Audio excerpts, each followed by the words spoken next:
If your boss is making work miserable, but you can't quit right now, this video is for you.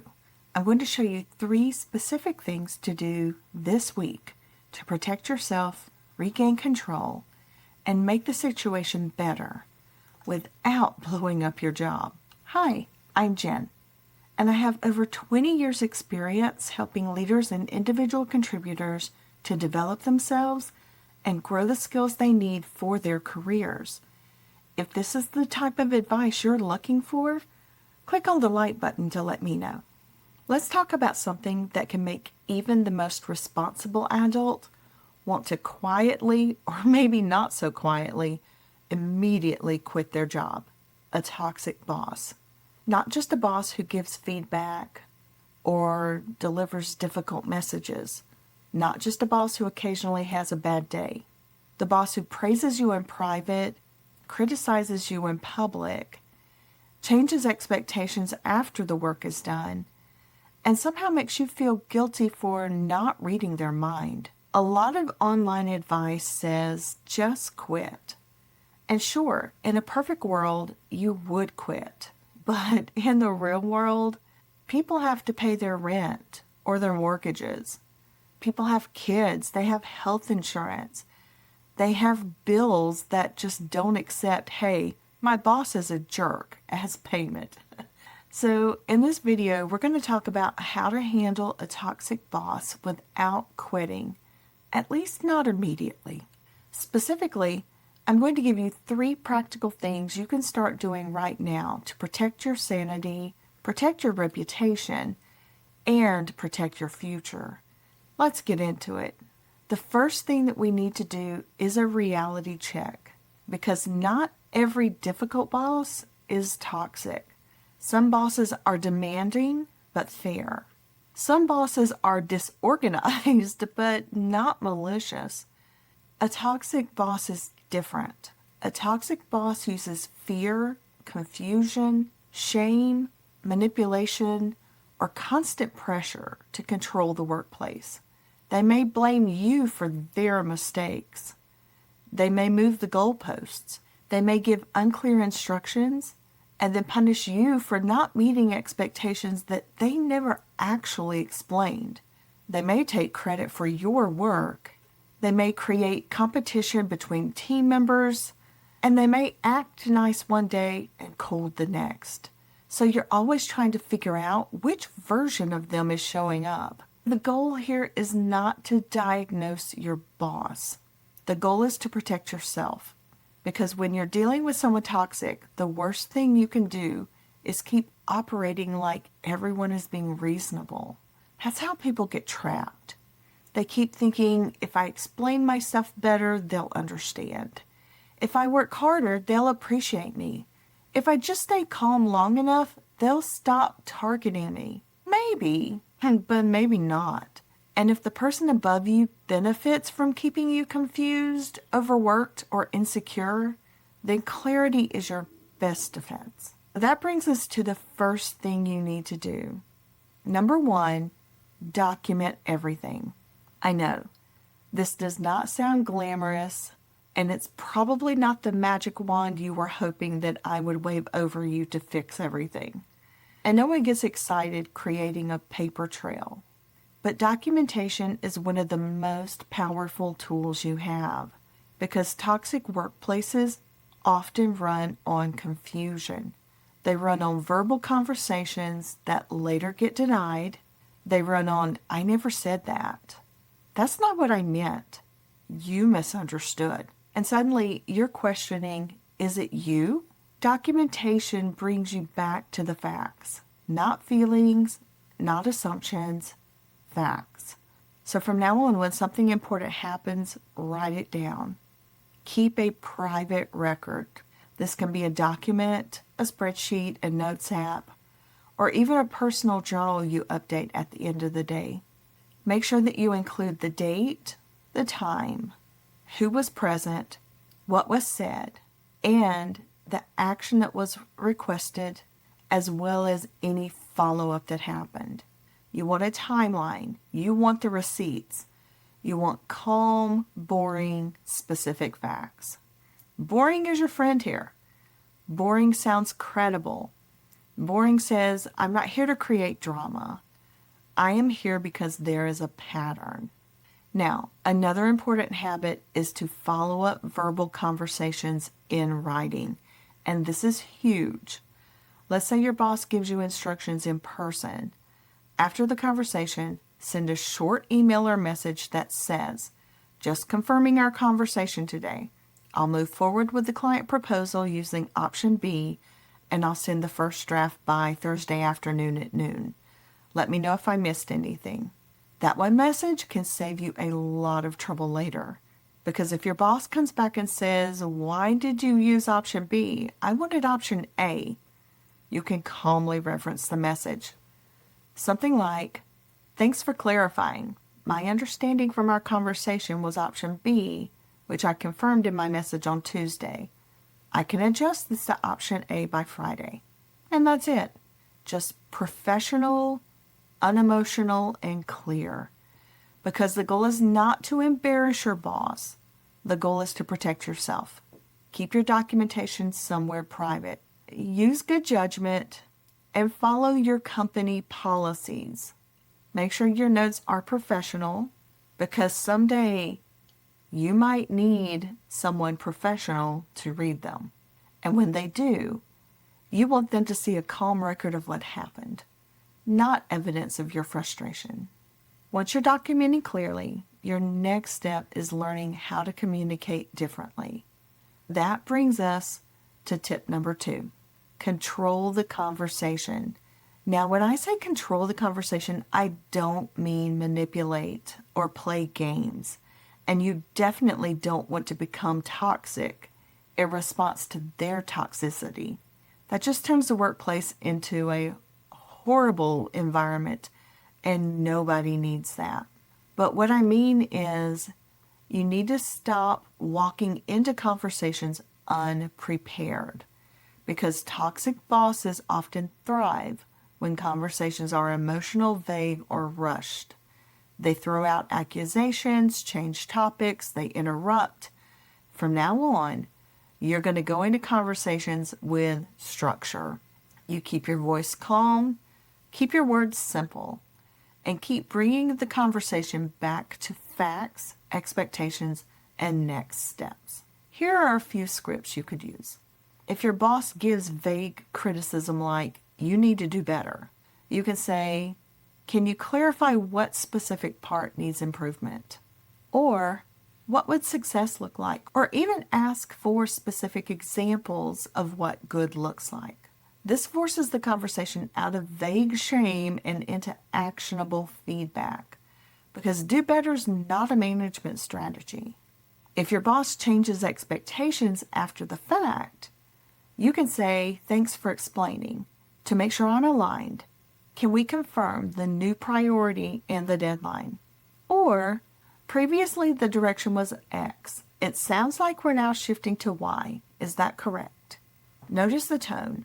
You're not saying you changed your mind again. You're saying, let's clarify the current expectation. That keeps you professional. It also keeps a record. If your boss criticizes you in front of others, you can say, I'm happy to discuss this and understand what needs to change. Would it be better to go through the details one-on-one? In this sentence, it is calm, it is mature, and it gently signals, let's not turn this into public theater. And if your boss keeps pushing, you can repeat, I want to make sure I fully understand your feedback, so I think a separate conversation would be helpful. You're not fighting, you're redirecting. If your boss gives you too much work and everything is apparently urgent, use priority language. Say, I can take this on. To do it well, which of these should I prioritize first?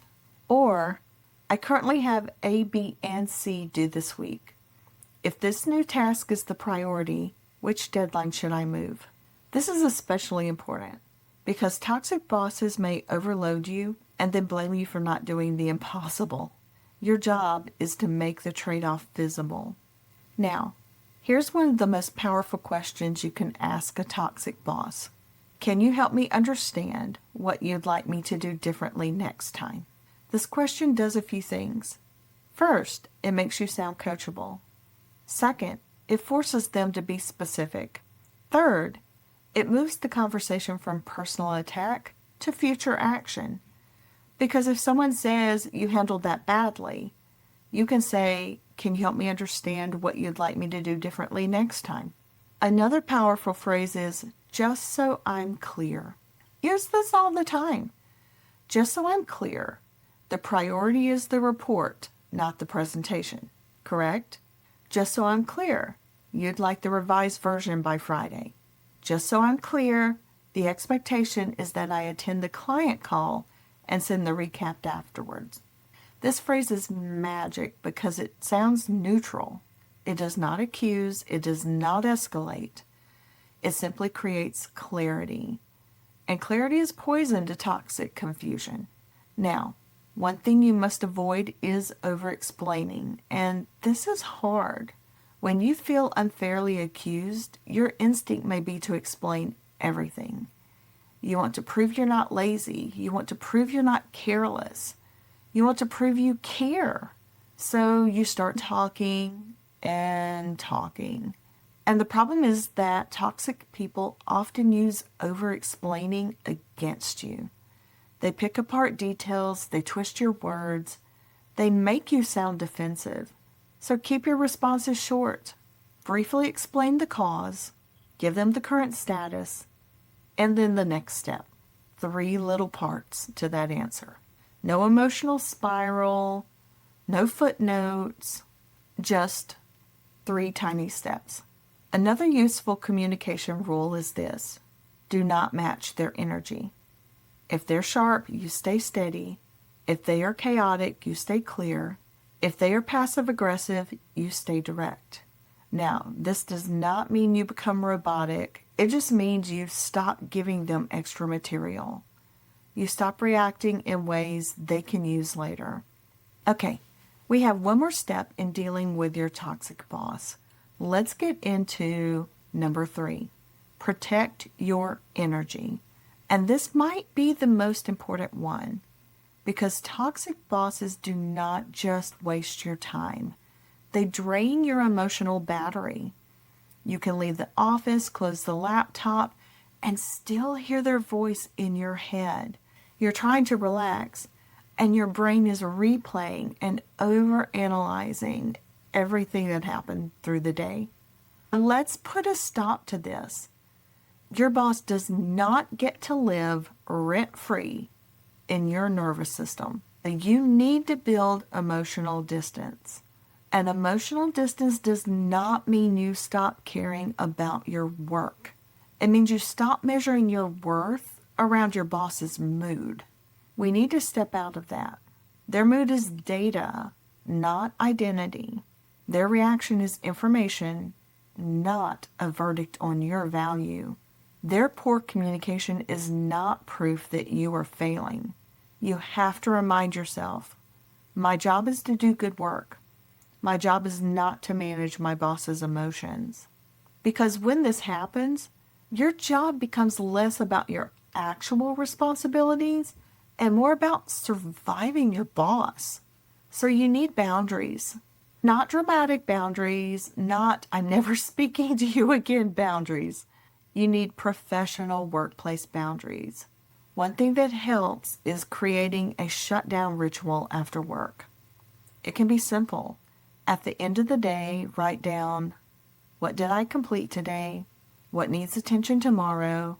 Is there anything I need to document? Then close the laptop and physically step away. Take a walk, change clothes, play music. Do something that tells your brain work is over. Because if you do not create an ending, your brain may keep the workday running in the background like a phone app draining your battery. Now, another big part of protecting your energy is choosing your battles. Not every comment needs a response. Not every slight needs a defense.